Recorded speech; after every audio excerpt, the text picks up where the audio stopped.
নমস্কার বন্ধুরা, আজকে আমি একটা নতুন রেসিপি নিয়ে আপনাদের সামনে এসেছি। আজকে আমি রান্না করব মাশরুম রান্নার রেসিপি আমি আজকে আপনাদেরকে শেয়ার করব। এখানে আমি পরিষ্কার দেখে সাদা সাদা মাশরুম নিয়ে নিচ্ছি। মাশরুমগুলোকে প্রথমে আমি একটা বোলের মধ্যে নিয়ে নিচ্ছি, নিয়ে এটাকে জল দিয়ে ভালো করে 2-3 বার আমি ধুয়ে নেব।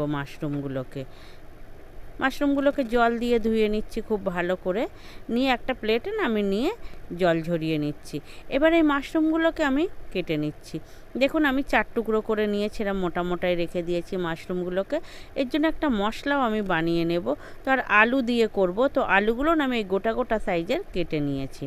তো এবার একটা মশলা বানিয়ে নেই। আমি মশলা দিয়ে যেহেতু মাশরুমটা রান্না করব, তার জন্য এখানে নিয়ে নিচ্ছি একটা টমেটো, 4টে কাঁচা লঙ্কা, 4টে শুকনো লঙ্কা, এলাচ, লবঙ্গ, দারচিনি, একটু স্টার অ্যানিস, একটা পেঁয়াজ কুচনো, আদা, রসুন, তেজপাতা, এই বাটা দেব আমি। তো এগুলোকে আমি একটা মিক্সিতে দিয়ে আমি বেটে নিচ্ছি। টমেটোও আমি ওর সঙ্গে পেস্ট করে নেব। প্রথমে আমি একটা কড়াইতে সর্ষের তেল দিয়ে দিয়েছি, দিয়ে আমি আলুগুলোকে ভেজে তুলে নিচ্ছি। আলুগুলোকে গ্যাস কমিয়ে অনেকক্ষণ ধরে ভেজে নেব। প্রায় 70% মতন আমি সিদ্ধ করে নেব আলুগুলোকে ভাজতে ভাজতেই। যেহেতু মাশরুম বেশি টাইম লাগে না, ওই জন্য আলুগুলোকে আমি ভেজেই সিদ্ধ করে নেব। আপনারা চাইলে আলুটাকে স্কিপ করতে পারেন। তো আমি এখানে ফোড়নও দিলাম গোটা জিরে আর একটু দারচিনি। ফোড়ন হয়ে গেছে, এর মধ্যে আমি দিয়ে দিচ্ছি কুচির দিয়েছি একটা বড় সাইজের পেঁয়াজটা হালকা করে ভেজে নিচ্ছি আমি। পেঁয়াজটা ভাজা প্রায় হয়ে এসছে। এর মধ্যে যে মশলাগুলো দেখালাম সেটা বেটে নিয়েছি, বাটা মশলাটা এর মধ্যে দিয়ে আমি কষিয়ে নিচ্ছি। এই সময় বাকি মশলাগুলোও দিয়ে দিচ্ছি প্রথমে 1 চামচ ধনে গুঁড়ো, 1 চামচ জিরে গুঁড়ো, প্রয়োজন মতো লঙ্কা গুঁড়ো, হলুদ গুঁড়ো দিয়ে একটু নাড়িয়ে নিচ্ছি। এগুলো সব ড্রাই মশলা, তো ওই জন্য একটু নাড়িয়ে নিচ্ছি।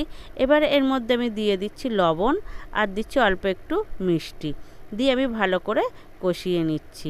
তো মোটামুটি মশলা তো দেখছেন ড্রাই হয়ে এসছে। এর মধ্যে কেটে রেখে দেওয়া মাশরুমটা দিয়ে দিচ্ছি, দিয়ে আবার ভালো করে আমি নাড়িয়ে নেব। যেহেতু মাশরুমে কিন্তু জল থাকে, ওই জন্য প্রথমে বেশি লবণও দেবেন না, জলও দেবেন না। মাশরুমটাকে এইভাবে ভালো করে কষিয়ে নিতে হবে। দেখুন ওর মধ্যে ভালো করে কষিয়ে নিয়ে আলুটাও ওর মধ্যে দিয়ে দিয়েছি, দিয়ে আবার একটু ভালো করে কষিয়ে নিচ্ছি। নিয়ে আমি মিনিট 5-এর জন্য গ্যাস কমিয়ে এটাকে ঢাকা দিয়ে রেখে দেব। তাহলে মাশরুমের মধ্যে যে জলটা আছে সেই জলটা বেরিয়ে যাবে। এই জন্য প্রথমেই জল দেবেন না, বেশ কিছু সময় ঢাকা দিয়ে গ্যাসের ফ্লেমটা কমিয়ে রেখে দিলে জল ছেড়ে দেয়। এর মধ্যে আমার মাশরুম এবং আলুটা অনেকটা সিদ্ধ হয়ে গেছে। এবার এর মধ্যে একটু অল্প করে জল দিয়ে আবার আমি ঢাকা দিয়ে এটাকে মিনিট 5-7 সিদ্ধ করে নেব। দেখুন জলটা কত সুন্দর মরে গেছে আর কালারও এসে গেছে, কত সুন্দর হয়ে গেছে মাখা মাখা। ব্যাস, মাশরুম আমার পুরোপুরি তৈরি হয়ে গেছে। আমার রান্নাটা আপনাদের কেমন লেগেছে কমেন্টে অবশ্যই জানাবেন। আর যদি ভালো লেগে থাকে তাহলে একটা লাইক দেবেন। আর বাড়িতেও মাশরুম ঠিক এইভাবে যদি আপনারা রান্না করে খান তাহলে খুব সুন্দর লাগবে খেতে। তো মাশরুমটা খুবই উপকারী একটা জিনিস, এটা বেশ ভালোও লাগে খেতে মাংসের মতন। তো দেখুন কেমন হয়েছে রান্নাটা আমাদের।